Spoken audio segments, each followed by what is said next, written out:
Hello, everybody, and welcome to this week's Creating Conscious Relationships. I'm Catherine, I'm John. and we've had a week. It has been a week. Yeah, it has been. It has been.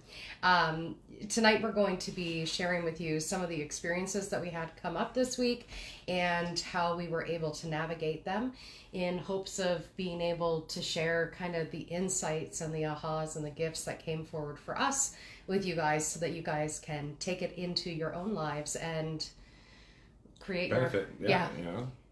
have deeper conversations with your loved ones, whoever that might be. Or anybody for that matter. Yeah. Really, I mean, the work that we did this week was absolutely beneficial to anybody and everybody in all facets. So Absolutely. So essentially, what happened, and I think it's like a quadruple part kind of what happened, or a quintuplet of what happened. But I guess last Monday night, I wanted to share something with John, but there was a part of me that was showing up that was really scared to tell him. And then I told him. And I was waiting and waiting and He waiting. was waiting for like he a was big. very nervous. Yeah. And very afraid. Yeah, I was afraid of what I thought his And reaction the was build going up to be. To it was like, okay. It was a little unsettling, but I trust that, it's probably not going to be a big deal or whatever. Okay, let's hear it. And yeah, it was, I don't know, like, it wasn't that big of a deal, really. It wasn't for you. It was and it wasn't, right? Like, Yeah. in all, it wasn't. Yes. So it was and it wasn't. For myself, it felt like it was a really big deal. I was afraid that in expressing this truth or expressing this kind of point of view, that it was going to be hurtful to him.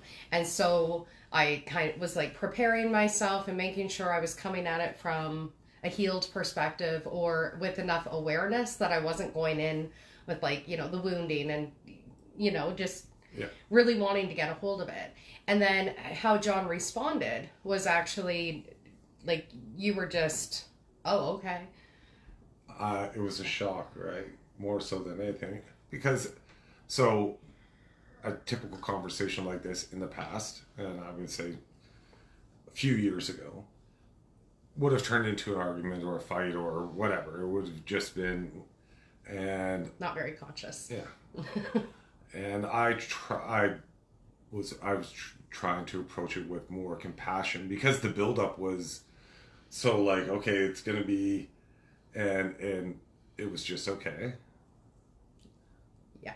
You're beating yourself up more on this than I am. So like, it's okay. Just, He was very calm. Very, very calm. Which then turned me into kind of a panic mode because I did not recognize the reaction that he was giving me. You felt like I didn't care or was just... That it was completely unimportant to him when it was important to me. And I had to explain, I'm trying to be supportive. Yeah. And I'm trying to, say, I don't want to hurt you more than you're hurting yourself. Yeah. And to me, it's not that big of a deal. And yeah, let's continue the conversation. Yeah. So it was amazing. He was really able to approach it from a higher consciousness or a higher perspective where I was really kind of holding on to a past version of him and expecting that past version to show up and preparing myself for that past version to show up. And when he didn't show up the way that I expected, that threw me for a loop because sometimes it's like, why is this so different right now? Or why don't you care or whatever? And then when he expressed to me that he was really just trying to support me and to not hurt me more, it was like, wow, what a level of caring that you just gave me. And I'm still freaking out. And it just, I feel like, and I could be wrong on this, but I feel like energetically the planets this week or something was a little bit off. Yeah. There was a lot of like the same kind of repeated pattern that was happening for us all week, where I was feeling more sensitive than normal, and or what my normal is, and I was, you know, expressing all kinds of emotion around your reactions to me, how you respond to me, how I respond to you, and then yeah, it was really just a big unraveling this week. It was, and I don't think it was just. It seemed to be more than just us. I noticed there was a number of people that had the same, a little more sensitive, or so. If you're one of those people, we get it. Yeah, and what I think was really big for us this week was, instead of like having one thing show up that was like, this is enough to ruin the week, it was like we were able to stay connected to the higher truth of our relationship while noticing what are the wounds that are at play here, what are the different stories, the different perspectives that we're looking at it from. And essentially, this is where we break into the perspectives, but also radical honesty. Because with the perspectives, do you maybe want to grab the jar and you can give your analogy of the perspective? Well, I mean, perspective is, you know, that view or whatever of that object, right? And you can use this as I use this as an analogy with most situations. We're both sitting here looking at the jar, and you're sitting here looking at the jar. And our perspectives are different. As much as we see the jar the way the jar is, and you see the jar the way the jar is, we all see the jar differently, right? We all see different situations. We all see different things differently. As much as we all know this is a jar, and we all know that there's paper in it, and there's writing on it, and all that kind of stuff, we all see that differently than what it actually is. Yeah. And our experiences of any jars that we've had previously are also going to kind of predetermine for us what we see in the jar or how we perceive the jar to be. So if someone maybe got knocked over the head with a jar, they might see this as a really negative aspect, a trauma that is right there, and you're putting this jar in front of me and this is traumatic and whatever. And for someone who perhaps they've done their own canning and they've, you know, created food at home and they've placed it into jars, or maybe they've dried herbs or whatever it might be a source of nurturing. And for other people it might just be, that's garbage, why do you still have that hanging around? And without understanding where every person is looking at it or what perspective each person has on the jar, you might be talking about the exact same experience, but you have a different perspective that's showing up, or a different perspective that's looking at it. And that's, sorry, go ahead. Well, and built off of your past, right? Like, we all know this is a jar because we were told, we learned that it was a jar. But we all have different, like you're saying, ideas of what this jar is about. Yeah. And really what we were doing or trying to do this week is looking at it from each other's perspectives with all of our past, even though we can't live each other's lives, still trying to look at it from that perspective as to what that situation looked like. Yeah, and how that situation shaped both of our points of views, and how we show up now in the relationship, how we communicate now in the relationship, and even what triggers us in the relationship. And that's really where that radical honesty comes from, or where it can become really beneficial. That because I was dealing with a lot of big emotions that were coming up this week, especially I guess around sexuality and sexual shame and sexual trauma. And the space that he was able to hold for me in that, as I was expressing to him, and even some of the understandings that you had about me that I just wasn't even aware of, is it was beautiful. It was absolutely beautiful. But I had to express some really painful things, and I had to express some really shameful things. But he gave the space for me to be able to do that, which I think is one of the key pieces when talking about radical honesty with your partner or with whoever you might be wanting to be in relationship with, that you create a container or create a space that is safe enough that it's like, no matter what that person is speaking to you, that you're welcoming it. And maybe you've got your own stuff that's coming up because of it, because I'm sure you were triggered from time to time. Yeah, absolutely. But you got to put your priorities in place. Like, what is the most important thing here? Yes, I can check, and we should all be able to do that. Is just check your own self to support the other person. Who's, you do that kind of, weigh that scale. Who's in more hurt or pain or whatever in this instance? Okay, then let's I'll put this aside. We'll come back to this. Yeah. And I'm not bypassing it. It's just, no, this is not necessary or needed or whatever at this point in time. Yeah. But yeah, the whole changing your perspective on what is, and here's another thing is that we were talking about was, we can all have, like I said, we can all look at this jar the same, but it all is very much different, right? And it is overcoming all of those things in your life that have created those perspectives for you. Yeah. Yeah. Because when I think back to like what our conversations were this week and stuff, it's when you can understand why someone has the perspective that they do, or what experiences have built those different perspectives for them.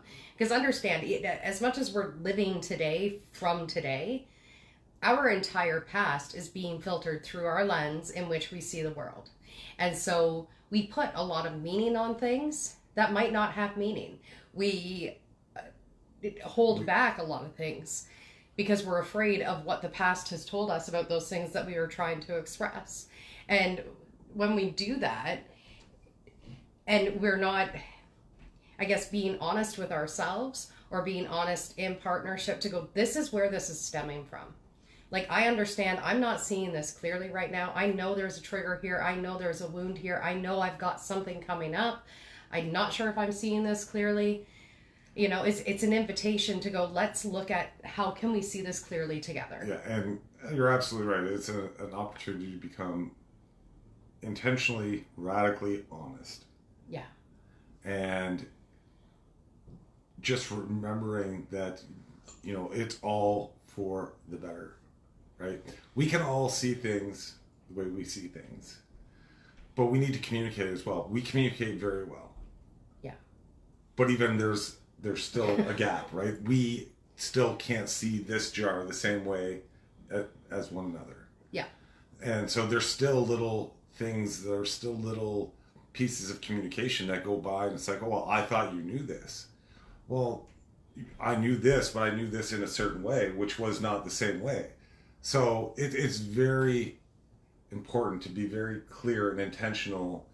And I don't want to say you can over communicate, but I mean, when it comes to situations of the hard or emotionally driven conversations, I don't think you can you can't over communicate in that point. And I mean, you see a lot of counselors that will tell people, what I'm hearing you say is this. Is that what you mean?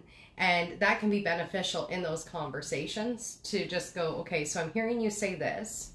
When you say this, I'm hearing it like this. Is this what you mean? Is this what you're talking about? Because, again, just like the perspective of the jar, based on what your experiences have been with jars in the past, the way people speak can sometimes create meaning based on what our past has told us about different types of voices, different incantations, like all of that can have meaning. The way someone shifts their eyes to you, we can create meaning through that.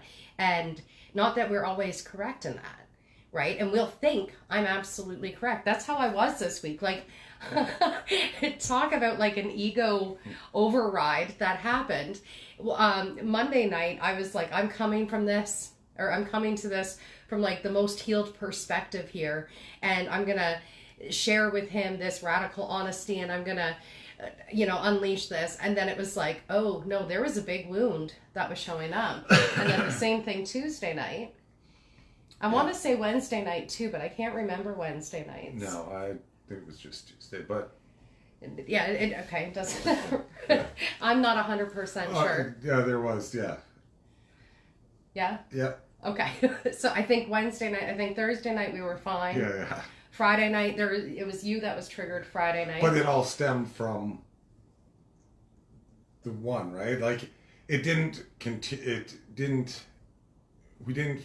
clear everything on the Monday, or get very, like, absolutely clear.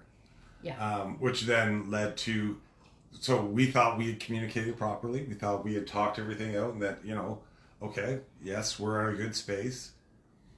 But there was still parts that weren't. Yeah, little lingerers. So the reaction that wasn't received, that was thought to be received, led to a reaction about reactions on Tuesday. or non-reaction. Non-reaction on Tuesday, yeah. And then what was Wednesday? Because I think that was... Wednesday was okay. So we don't even know. It's honestly been a week like this, but in a really beautiful way. Because we can still sit here and we can laugh about what the challenges were, and we can laugh about it and kind of go, huh, okay, that was a doozy of a week, but we got through it. And I don't know, 5 years ago, if we would have been able to get through it, because we both lacked that radical honesty within ourselves. And that, I think we would, but it would have taken much longer, right? Fair enough. It would have been, instead of a day of, like, there being a little bit of a gap, because it was just a little bit of a gap. It wasn't a huge, like, big deal. Like there's something in the air kind of feeling, yeah. It would have been a week or maybe even a month. So... Yeah. And I think we can all relate to this in our relationships. Perhaps you and your spouse have an argument about something, and then you think, okay, we've got this cleared out of the way. And then the next day it pops up again. And if you haven't come to a state of complete forgiveness or complete understanding for whatever has transpired or whatever, then whatever didn't get forgiven yesterday kind of carries through to today. And if there's still resentment there, or there's still anger, or there's still doubt or fear, or whatever it might be that's coming up for you, then you're kind of carrying that into the day. And now you're seeing through the lens of that and ready to kind of pick on, excuse me. Yeah. And one thing that, as we were going through this, and I use this term, and this came from, I'm going to say, David Hawkins, and then what? So I do a lot of, like, when we're in a tough situation. So, if this happens, well, then what's going to happen? And it kind of goes back to that root cause, right? It's like, okay, well, then nothing happens. So then what? What's, why are we continuing to be upset about this? Because really, what good? So if I get upset, then what? Well, then I'm going to get angry, and I'm going to show everyone that I'm angry. Okay, and then what? Yeah. Well, maybe then they'll listen. Okay, and then what? Well, then maybe we'll be able to resolve it. Okay. There, it's done. Yeah. And another interesting thing that we kind of went through was sometimes when you're wanting to express something to a partner, sometimes it's really you that needs to hear what you're saying, even though that you're talking to your partner. You may be like, oh, you whatever, you didn't make the bed, or you didn't do whatever. Yeah. And really it's you that needs to hear it. It's coming out of your mouth towards that person. Yeah. But it's really you that needs to hear that advice. Yeah. And we just kind of go, no, it's them. And it's like, no, it's really, I needed to hear that. Yeah. And that was Wednesday night. Now that you've said that, I'm like, right, now I remember Wednesday night, because we have these, like, horoscope apps on our phone, and he read out his horoscope to me, and he was like, that it's not resonating. And I was like, oh, it absolutely resonates for you. This is why. And it was about over intellectualizing things. And that's literally what I did all week. Was I was over intellectualizing everything. I was staying in a state of my head and not really dropping into my heart. And then I was saying to him, no, you have been over intellectualizing, and you've been, you're not dropping into your heart enough and whatever. And it was actually me that needed to hear that. It was me that needed to realize you've been in your head. It's time to drop down into your heart.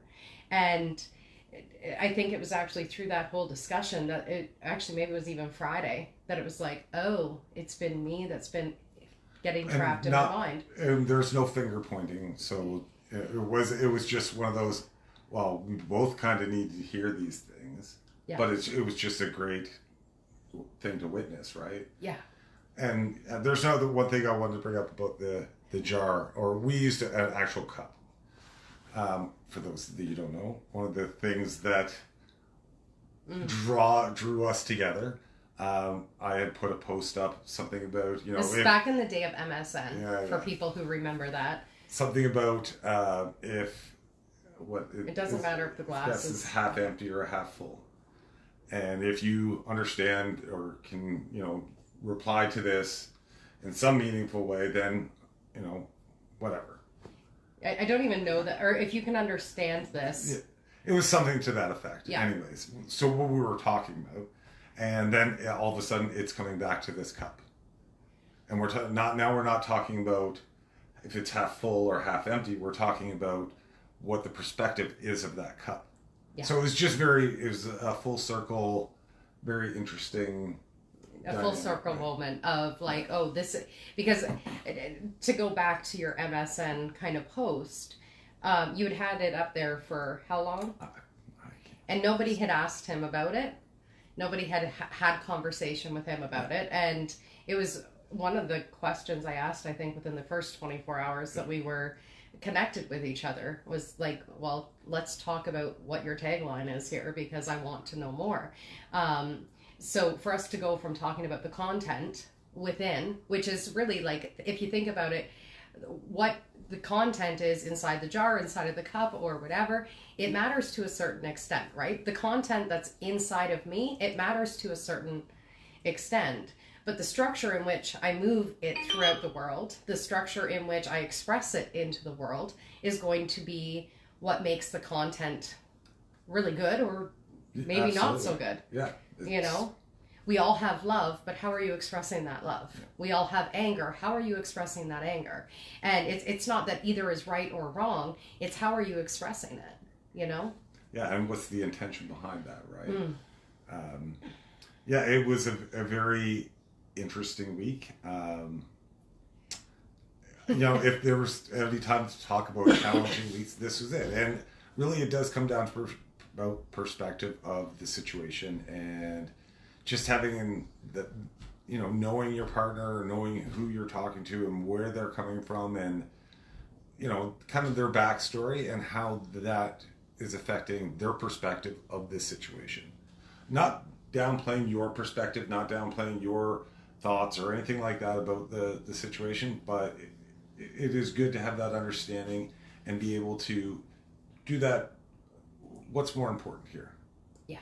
Well, and I think that that's such a valuable point that you bring up too, because so often we get so focused on, the cup, the jar. This is the most important thing right now because this experience happened or this thing happened, and we've really got to focus on that. But if you're neglecting, the two perspectives that are behind the jar, that are looking at the experience and what those experiences have been that have shaped that person, and you're going, this is more important than the person that I love, that can become a real problem. And I mean, I think we've all had, fights over stupid things, things that it's like, that doesn't even matter. And I would love to give you an example right now, but the fact of the matter is there such stupid things sometimes? Well, I mean, some people may think this is a jar. Some people may say this is a bucket.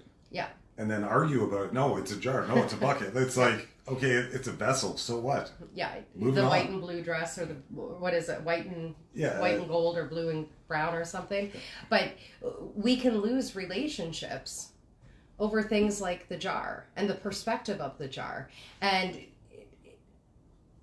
when you love somebody, when you truly care about somebody, to focus the entire relationship or to break down the entire relationship over an object or an experience without trying to understand where is that person coming from.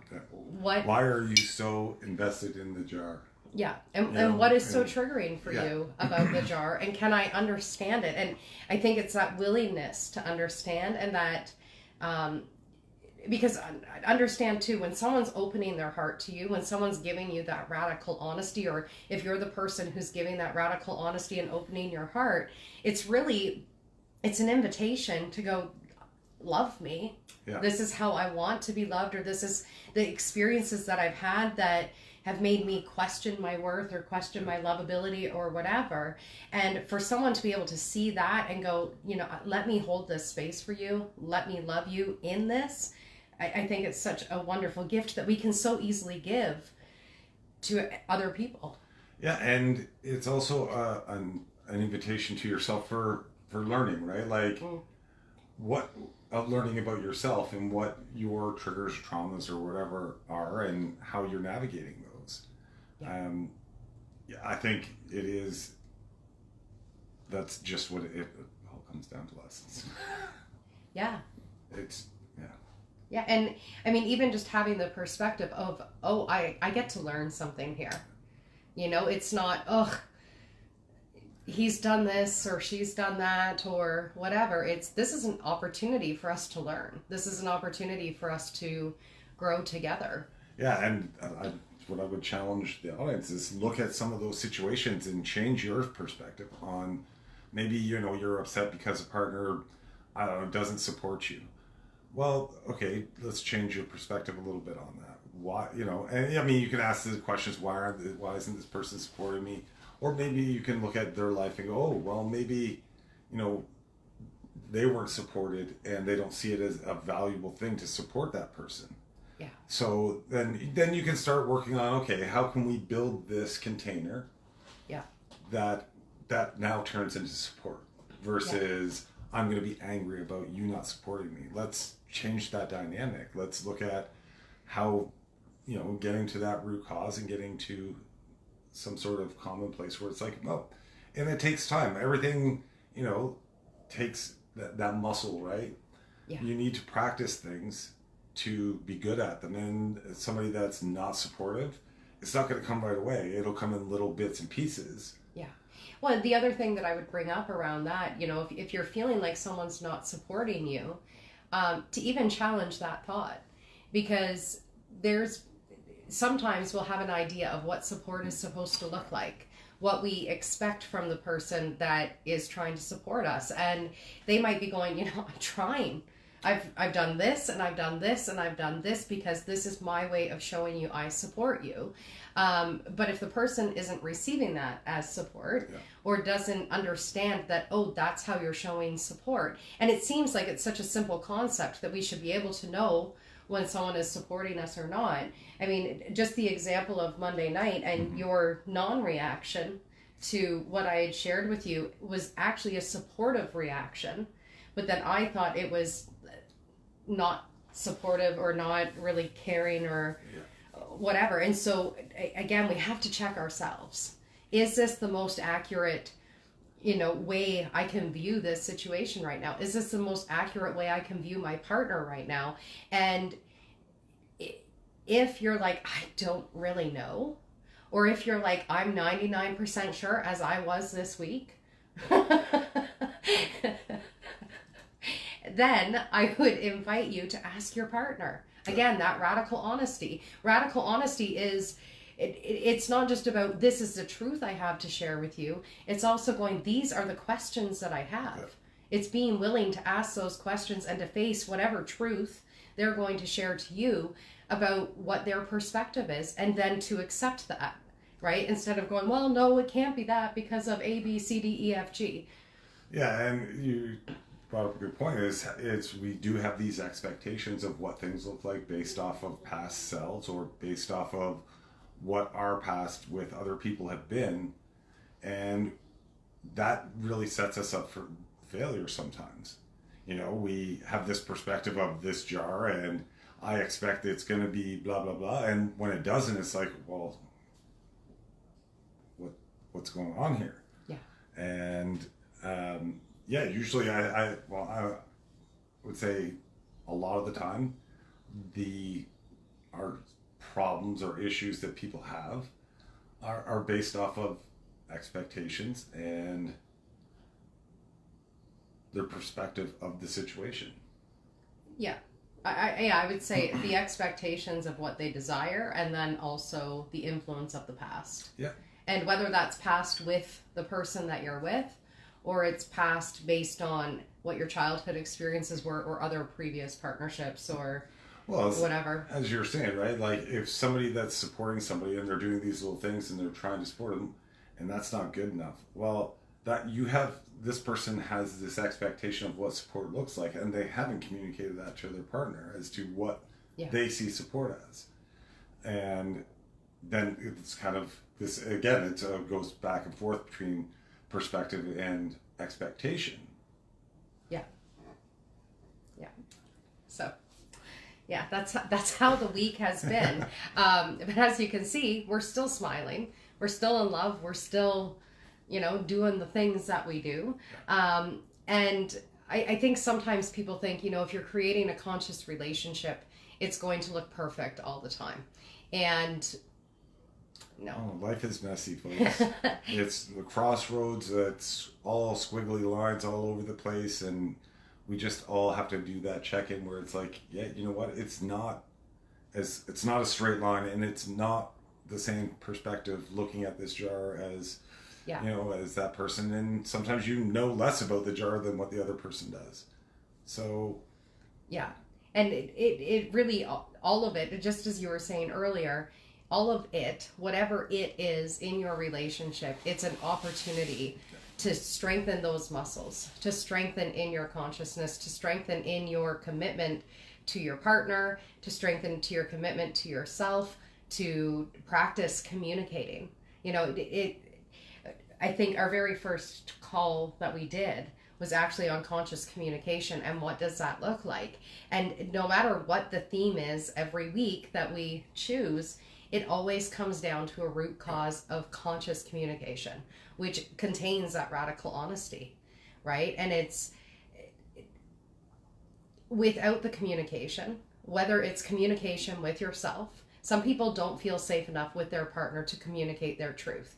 But if you can at least communicate your truth with yourself, that's at least one step bigger. But if you can't even be honest with yourself, and I've been there, I think we've both been there. Oh, I think everybody. Where it's like, no, I'm done with that. I'm not going to look at that. That's too uncomfortable, whatever. And so we neglect these different parts of ourselves or suppress what we're wanting to express in order to keep the peace or whatever. So that radical honesty comes down to yourself as well. You can only go as deep in partnership with anybody, or in a relationship with anybody, as deep as what you're willing to go with yourself. And the more you're able to meet yourself, the more you're able to know yourself, to understand yourself, to forgive yourself, to have grace for yourself, the more you can actually start to do that in relationships with others. If you can't do it for yourself, you can't do it for anybody else, right? And it does start with you. Yeah. And it starts with breaking down all of these walls of different expectations and perspectives and thoughts of the past and this and that. I mean, we're new people. I mean, we have memories of what we've done and all that kind of stuff, but we're virtually new people every day, or every so often. I mean, our cells regenerate and whatnot, right? So, there's a lot of hurtful things that have happened in the past and this and that, but that's the past. And it kind of sounds like I'm just overlooking it, but it's just, let's start from today. Yeah. We can remember, we can pay, gratitude, or you can look at it as, oh, this is all negative, but it all got you to where you are today. Yeah. And that's... Yeah, and I mean, you can acknowledge the past, you can acknowledge what your experiences have been, without going, I'm going to carry the whole thing with me now. Like, if you can imagine having every single piece of clothing that you've had from the moment you were born up until now, and you're holding on to it because it's a part of who you are, and every day you're putting on every single pair of underwear and t-shirt and jeans and coats, and like, just imagine like that would be like Joey on Friends putting on all of Chandler's clothes. Yeah. That's what that would look like. It's very much like the conversation we had today. And you were saying, oh, I'm just going to take this stuff, I'm going to throw it in the garbage. I don't need this anymore. It's all blah, blah, blah, blah. And I was like, well, it's better off to donate this stuff, right? Even if it is those painful memories or whatever. Yeah. Somebody needs, and I know this is going to sound backwards, but somebody needs that piece. Somebody needs that piece in their life for whatever the reason is. So, it's not that it needs to go in the garbage. It just needs to go somewhere else. It belongs to somebody else, or it's not needed anymore. So it needs to transcend something. Yeah. For me, I was just like, I because I was coming to such big realizations around how my sexual traumas have really shaped my experiences. It was like, oh, this is garbage.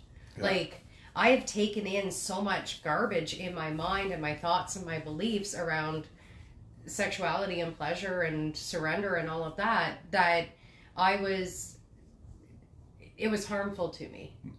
Do you know what I mean? And so to me, it's like, when I say to you, I just want to throw this out and throw it in the garbage, I don't want to share that messaging with other people that, hey, you have to be in this kind of box that I was in. You know what I mean? And so when I say I'm throwing it in the garbage, it's not going to the thrift store. It's not being donated, because really, when we project our pain onto someone else, it's like giving a donation to the thrift store. It's like, oh, here, I had this. I don't want it, so I'm going to project it onto you. Now you get to carry the pain of this. I don't want to do that. Let me clear this vessel as much as I can and get rid of the garbage as much as I can. Yes. Yeah. But I still don't think it's garbage. I still think it served its purpose. It did for you. And that's what I'm saying is it still has its place. And I think we get too caught up on the negative things that happen when we look at, oh no, I'm not going to talk about because it's a bad thing, but those bad things do have a lighter side, and they do turn into conversations. They do turn into great things. So you can recycle that old bit, because now you've got this new bit that's moved in, right? This new piece that's like, wow, okay, this kind of came from that. So I'm not going to go and be like, oh, this bad thing is so great. No, that's not what I'm saying. I'm saying this bad thing served its purpose. Now that bad thing needs to go somewhere else, because now we've raised that level of consciousness, or that level of understanding, to the point where it just is not needed here. Yeah. So, it's a constant, I guess, check-in with yourself. How many layers of the past am I bringing with me into today? How many belief systems from the past am I allowing to shape how I'm showing up today? Or what limitations from the past am I bringing forward to help shape this experience? And just those simple questions to yourself can really help to navigate whatever waters you're going to be in, so that you can learn to do it where the past is not creating absolutely everything. Yeah. It just reminded me of another. So we've had disagreements or arguments about in perspective, and usually we're arguing about the same thing, and then we'll draw it. Yes, we'll draw it, and it just turns out this is what I'm talking about. And it turns out it's absolutely perspective. And when I say perspective, I mean like, okay, we'll draw something that's from a aerial view. Yeah, I'm always bird's eye view. And I'm like from a one-dimensional, or like a side view, or whatever. It's just a different perspective, but we're saying the same thing. We're talking about layers, like onion or whatever. Yeah. And just how energy settles and all that kind of stuff. And we're just kind of tied to our own positions of, no, this is what it looks like, or no, this is what it looks like. And it was the same thing, just a different perspective. Yeah, it would be me looking down, like from my hand here, looking down at the jar and going, no, it's a circle. And he's looking from this side going, no, it's got a shape to it. And, it's 3D or whatever. And I'm going, no, okay, yes, we're both talking about the same thing. And so again, this is where having that communication with your partner and drawing things out if you need to draw things out. Talk it out as much as possible. And I get it. It can be exhausting, or it can feel exhausting. It can feel like a challenge. You might just be over it or whatever. But the longer you can stay in those conversations, the deeper you can dig into what is that good stuff underneath. Because when pain comes up, when we're triggered, when there's a wound that's present, there's something beautiful that's wanting to be expressed through you. Yeah, I was gonna say, I know a lot of some of these situations people are very difficult, but I would say don't ever abandon that stuff. Again, change your perspective of it, or if you're had the same problem over and over and over again, just look at it a different way, and or have somebody else look at it. Does this look like how I'm seeing it? Try to get that and then start working through those, and maybe look at it or deal with it from different perspectives. Yeah. See what works. Yeah. And it really just be curious about what meaning are you giving to it? What meaning are you giving to the experience? What meaning are you giving to the conversation? What meaning are you giving to the past? What meaning are you giving to your relationship with your partner? Because that meaning, how we tell ourselves a story to be can really shapeshift things for us. And if we're going into a conversation, like how I was on Monday, where I was approaching a conversation from a state of fear. I was going, I don't know if I should say this, but I want to say it because I'm really trying to practice radical honesty and all of this stuff. And like, okay, let's get this off your chest. Free yourself from this prison of stress that you're in right now. Just, I'm here. Yeah. And just be there. Yeah. And so for me to be able to say to him, okay, I am feeling fearful. I am feeling nervous about saying this, and it's really hard for me. I think gave you an opportunity to go, okay. Yep. Well, and we've talked about this in the past, right? Is creating that before you have those tough talks here, and we're doing a real time, right? We're giving you exactly what we went through and what our process was. And it was, I'm going to, and after, you had said, I'm nervous about talking and and there was still a large amount of space, and I was, it's okay. Yeah.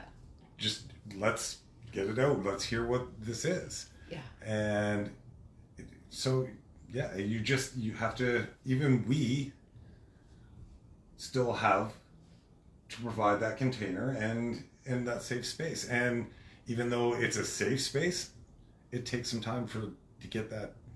Yeah. And I mean, I think, because ultimately, the whole week, I think, really built up to yesterday. And we haven't really announced it yet, but Jon is currently in a 12-week? Yeah. 12-week Lightworkers Accelerator program to become certified in Compassion Key. And he's been practicing and stuff. So we had an opportunity to work together yesterday where I brought in some of what my wounds were around sexual trauma and stuff, and he held such beautiful space for me in that. But I feel like every day this week it was building up to that. It was building up to what needed to be expressed and what needed to be held in that space. So there's always these different influences, right? And different wounds will show up. The wound that came up on Monday, I feel like it brought us all the way to Saturday, really, but it felt so big. Yeah. And it felt like such a heavy guilt inside of me going, ugh, and then to be able to share that and for you to hold that space, it really deflated it. But I was, as you said, there was still this space between us because I was still holding on to the guilt. Because again, when we were talking before about like how we can sometimes project something onto someone else and say the thing that we need to hear ourselves, I wanted him to make me feel guilty for the justification of why I was feeling guilty. Well, you wanted the fight of old, and I was like, I'm not that person anymore. But it's almost like I'm beating myself up, so can you please beat me up so I can stop beating myself up a little bit here? Yeah, I mean, it was not anything to be. It's just, again, it's those stories, right? Yeah. And we create these stories and we put meaning behind these stories and these experiences, and yeah. It's a good time. So good learning. All in all, it was a very, very, very healing week. It was, yeah, and I guess this is kind of what my wish is for everybody who's watching it, whether you're live with us or you're watching it on a recording in the future, is that you can, in time, or perhaps even right now, be able to work with your partner or in relationships with people where you can go through the mucky stuff, but you're able to laugh about it even as you're going through it. Yeah. Because there were times where we both just broke down laughing at the absurdity of how the perspectives were coming in, or how the wounds were interacting. And we always talk about how tough healing is, and it's a challenge, and it's uncomfortable, and it's hard work, and all this other sort of stuff. But also it can be fun. It can be a point of connection. It can be a point of love. Yeah. And it definitely is a point of connection. But you don't look at it like when you're in that open place, right? It is definitely a point of connection where you can actually see a person, you can see their wounds, and you can help with those wounds, or you can get to know them just that little bit better, or know where this, whatever that is, comes from. That is love. It's that connection. It is. It is, it's worth the effort and worth the, Yeah. And I mean, I say it can be fun because I think most of us, when we say, we bury these things, or we suppress these things, or we don't want to express these things, we don't want to get in a fight, we don't want to be the person to pick a fight or whatever, it doesn't have to look like that. No. We've all been taught that, if you have conflict, it's going to look like this, and you're all going to, start bashing each other or whatever. It doesn't have to look like that. And it took me a very long time throughout my life to understand that I could just express my truth, and my truth not being, you're an asshole or anything like that, but to express, wow, this hurts me. Yeah. This might be connected to this, which might be connected to this, but this is the pain that's coming up for me now. And it's taken us, we're together 18 years now, so it's taken us a while to be able to get to this point. But I think if we had a teacher to show us at a much earlier stage in our relationship with each other, and we had listened and followed, that we would have had more opportunity to be able to reach this, where we're able to go to almost immediately now, instead of where before you have a fight on Monday, maybe Wednesday you're still feeling that space between each other. By Friday you're ready to make up, and you've kind of worked your way through it. But how many people have had that teacher? Okay, so I'm sure there's people out there that have parents that were or are, and that was their experience, and they've seen that firsthand. Their parents talk things out and come to, but a lot of people didn't come from that sort of upbringing. There's a lot of broken home. There's a lot of, and what you see on TV, we're not. Maybe there's some channels and stuff, but for the most part, those relationships on TV are not ones that are where they're talking about. They'll still have arguments, and the person goes away, or this or that or whatever. Yeah. Very rarely do you see them have a really hard conversation where where they're talking about triggers, or they're talking about perspective. Yeah. It's more of like, oh, this happened, okay, moving on, going to the next. Okay, this person's mad, oh, you got over it, oh, they bought him flowers or whatever, and all is forgiven. Well, it's yeah, and I think, just as you're talking about, how many of us haven't been able to witness this with parents or on TV or whatever, and even us as parents, a lot of times when we were working through what our challenges were, we weren't doing it in front of our kids. No. We were like, we're in our own private space, and we're talking it through, and we're hashing it out and whatnot. And it wasn't until I think last year that I was like, maybe we need to start actually having these conversations in front of the kids to show them this is how we're navigating these challenges in the relationship, because kids need to see it.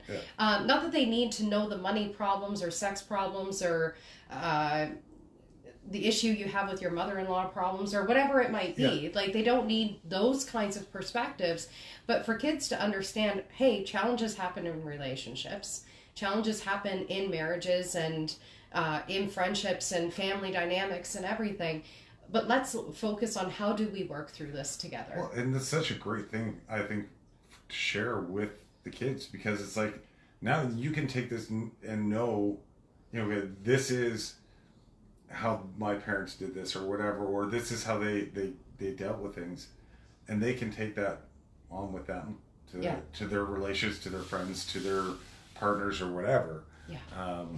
And it's just a different way of dealing with tough conversations.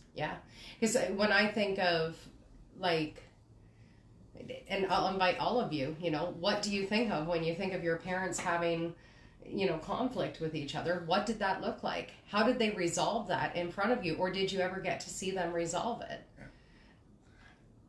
I mean, how many, and I you see this on TV too, where it's like, the perfect parents, and they never fight and they never argue or whatever, blah, blah, blah, blah, or the kids never see that. And they resolve everything behind closed doors.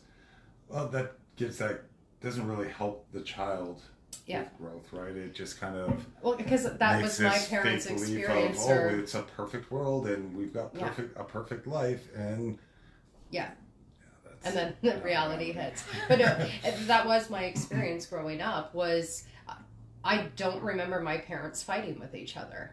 I've learned now, that there was stressful times and whatnot, but I had no idea. I was completely blinded to what if they had arguments or not. I was blind to it. And so conflict resolution, to me, I didn't see conflict resolution, but I did pick up on emotional cues from people. And so, as we were talking earlier about empaths, and empaths are really just tuned into the trauma that's around them or the emotions that are around them.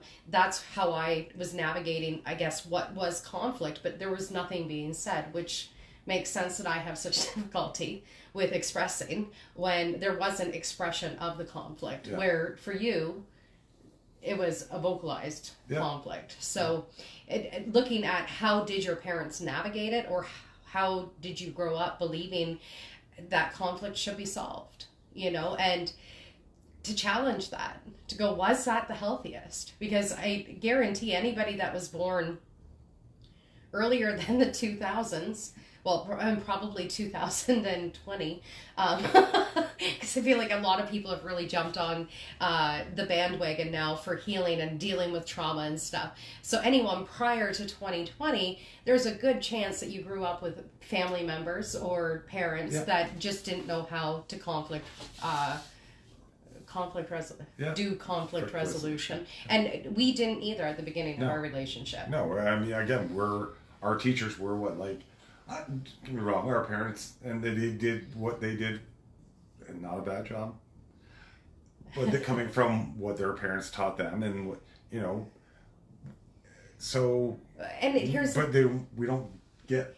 People weren't talking about relationships back in the early 2000s. They weren't, or as far as I know, I watched Full House when I was a kid, and I watched Seventh Heaven, and so I loved these shows, which makes sense for what my passion is now, because they would talk about tough topics, but in a very kind of fairy tale-ish way, where they weren't really diving into how do you handle these kind of big emotions and stuff that are coming up. And so again, there's no blame on anybody, even for you and your partner, however you guys might be showing up in the relationship, there's no blame.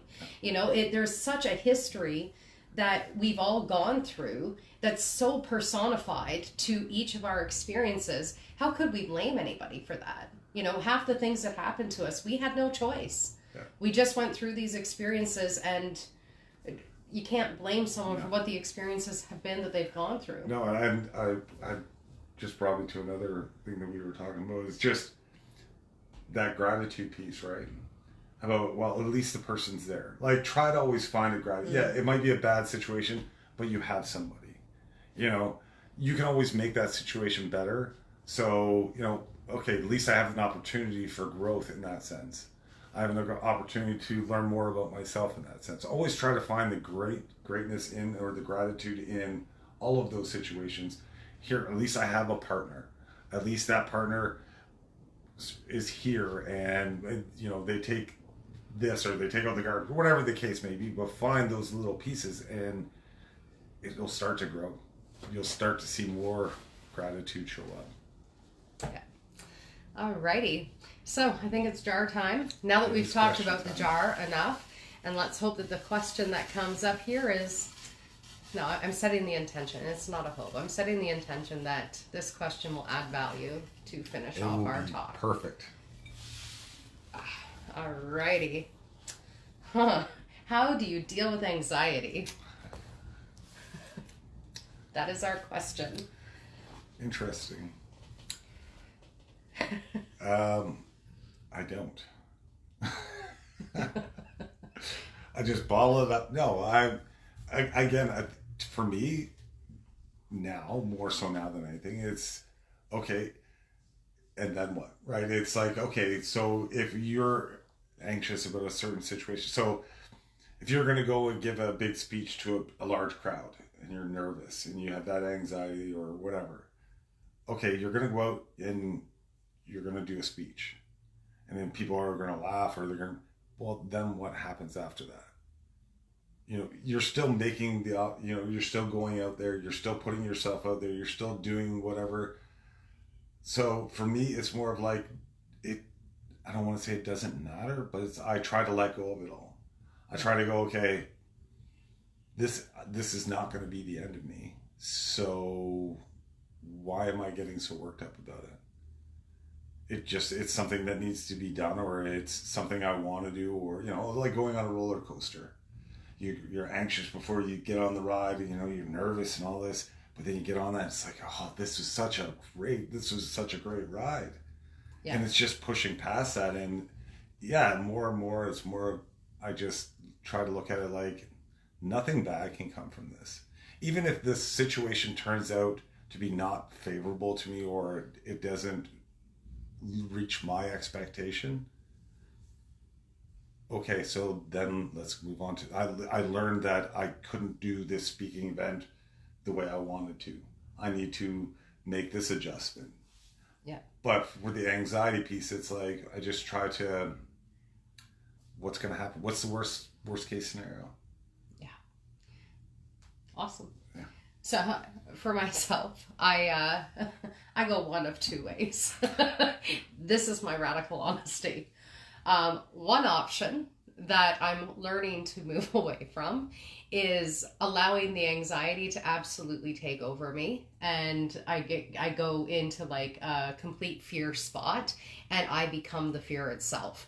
That usually has people dying or myself dying. I think I cried for more than one night prior to leaving for the Camino, because I was so convinced that I was going to die. Like, I was so convinced, because the anxiety was taking over and whatever. The other option that I have, that I try and choose more so now, is to just simply go, okay, so there's a part of me that's feeling really anxious right now. And just this part is feeling anxious because of, and then I start to name what it's afraid of, but I'm not becoming it. I'm not allowing it to take over. And I feel like the more I am able to just vocalize, like, oh, this anxious part is, our son just got home from swimming. There was a part of me that was a bit anxious. What time is he going to get home? Is he going to be safe? Da, da, da, da, da. And so I just need to vocalize it. Yeah. And kind of have a reality check sometimes. Yeah. And how that it does play into our perspective, right? Because your anxiety can build up because your perspective of a situation is one way and mine is another way, and you're nervous because, it's going to be the end, and la la la la. Well, and that was exactly how we started this conversation up, was about this wounded part of mine that was showing up, that I was in such a state of fear. Yeah. And I vocalized it and said, I am afraid. I've got this part of me that's afraid. Absolutely essential to call out anxiety. I mean, not, you can call it out, you know, vocalize it if you want, but I mean, knowing, like you're saying, you know, yeah, I am afraid, or yeah, I'm nervous about this. Yeah. And then just like going through that process. Okay, what's best case, worst case scenario? I mean, you can get lost in that. You can become a vicious cycle, but in the end, yeah, really, I mean, there's no bad that can really come from it. Yeah. Well, and I think with anxiety too, just as a last kind of statement, well, anxiety or anger or any of those kinds of emotions, they don't have to become the kind of end all be all. So it's not like, oh, anxiety shows up, I've got to cancel this speech that I'm giving, or oh, I've got anxiety, I can't go on this trip because anxiety is actually a bigger deal for me right now than the speech or the trip or whatever it might be. You know, you can make anxiety your God, or you can give your anxiety to God. You know, it's kind of your choice. It can be paralyzing, right? There's a lot of people that it does, and it's like if you just push that past that piece, you'll find that there's greatness on the other side. Yeah. It's always an invitation to just expand. Yeah. Alrighty. So thank you to everybody who's joined us here tonight for joining in on the conversation. As always, if you guys have any questions or feedback for us, we do appreciate that. You can always send your questions in to info@compassionwithcatherine.com, or just message us here on Facebook at Catherine Graham, Compassion with Catherine. Yeah. And that's all for this week, folks. Have a great night, everyone. Take care.